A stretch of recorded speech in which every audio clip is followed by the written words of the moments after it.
नमस्कार साथियों, जय हिंद। शिक्षक बहाली के मुद्दे पर कई चीज़ें अब सामने आ गई है कि बीपीएससी टीआरई 3 के जो रिजल्ट के प्रकाशन में है उसमें देरी क्यों हो रही है।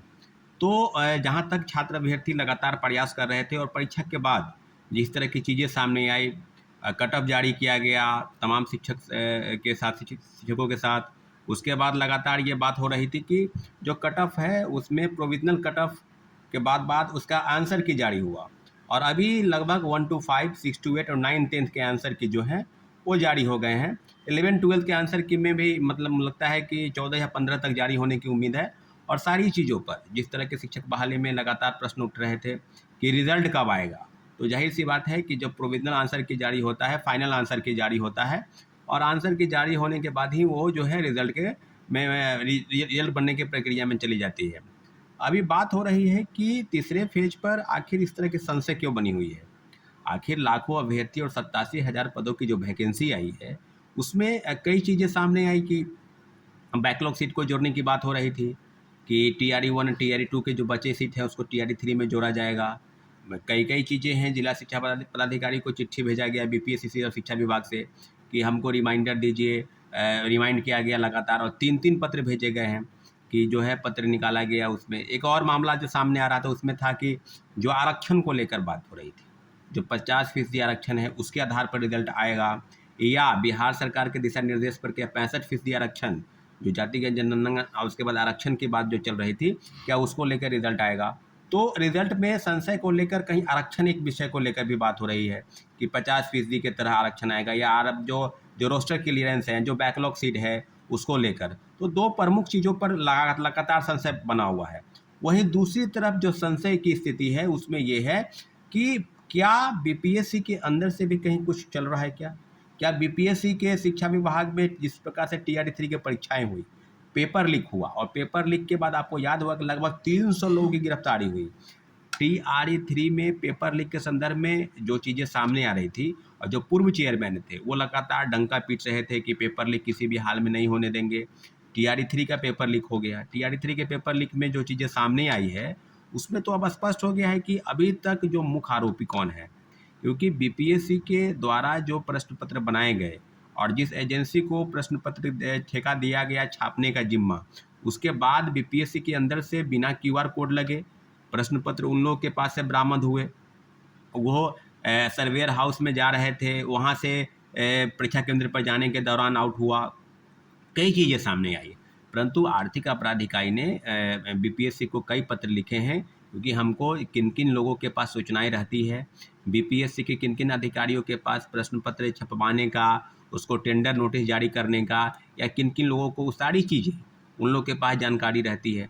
तो इन सब चीज़ों की जानकारी के हवाले से जो चीज़ें सामने आई है उसमें पूरी तरीके से अब ये बात सामने आई है कि अभी तक बीपीएससी ने आर्थिक अपराध इकाई को कोई भी जवाब नहीं दिया है, और लगातार ये बात दबाव बनाया जा रहा है कि हमको जवाब चाहिए। और आर्थिक अपराध इकाई टीआरई 3 के जो भंडाफोड़ है उसमें कई लोगों के नाम आए। नीट पेपर लीक के कांड के जो डॉक्टर संजीव है, उनका संजीव मुखिया, उनका बेटा डॉक्टर शिव जो पीएमसीएच का छात्र रहा है, इन सारे लोगों की बड़े बड़े रैकेट जो है बिहार से झारखंड, उड़ीसा, मध्य प्रदेश, राजस्थान, दिल्ली, यानी शिक्षक बहाली में जो फर्जीवाड़ा बड़े पैमाने पर हुआ उसके जो अलग ही बात है। सीटेट वाले फर्जी तरीके से बहाल हो गए हैं, वो बात चल रही है। तो जो चीज़ें अब सामने आ रही है कि क्या डोमिसाइल सर्टिफिकेट फर्जी बनाकर बहाल हुए उनको बहाल किया जा रहा है, क्या बैकलॉग सीटों का जो आंकलन है क्या बीपीएससी को मिला है कि नहीं मिला है, लगातार रिमाइंडर शिक्षा विभाग और बीपीएससी की तरफ से भेजा जा रहा है।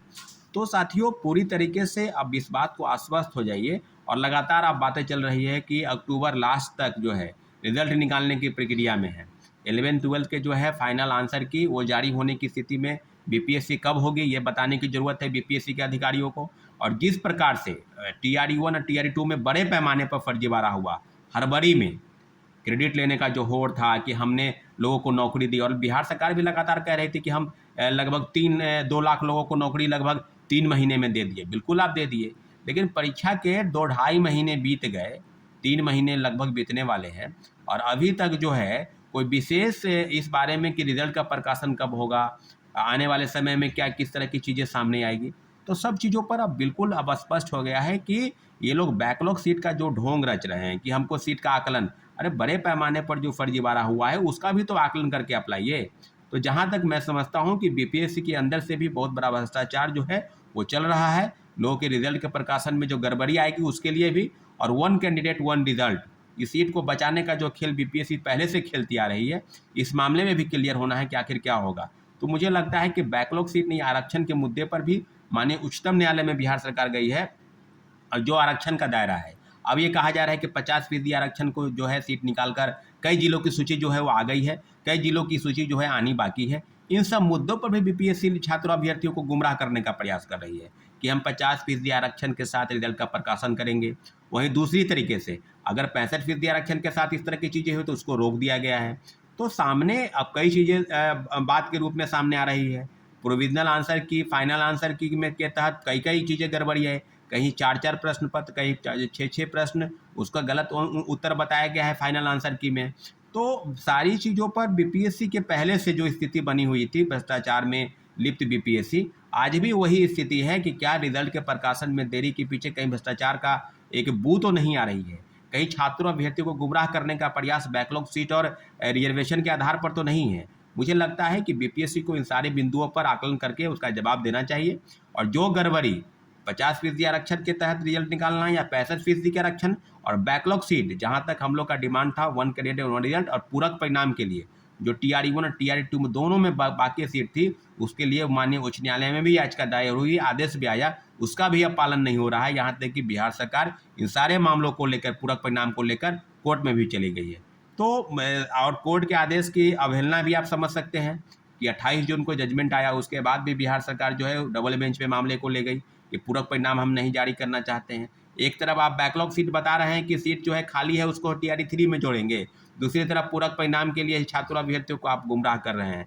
तो जाहिर सी बात है कि कहीं ना कहीं बीपीएससी के अंदर एक बहुत बड़ा जो रैकेट है, जो बरसों से फल फूल रहा है, उसको ध्वस्त करने की जरूरत है। आर्थिक अपराध इकाई को इन सारी चीज़ों पर, गतिविधियों पर नजर रखने की जरूरत है। और मुझे लगता है कि सारी चीज़ों को के लिए ही छात्र अभ्यर्थी गुमराह हो रहे हैं, क्योंकि बड़े पैमाने पर 87,000 पदों की जो वैकेंसी आई है और लाखों अभ्यर्थी इंतजार कर रहे हैं कि आखिर रिजल्ट कब निकलेगा। ये बताना बीपीएससी को है कि बीपीएससी कब रिजल्ट का प्रकाशन कर रही है।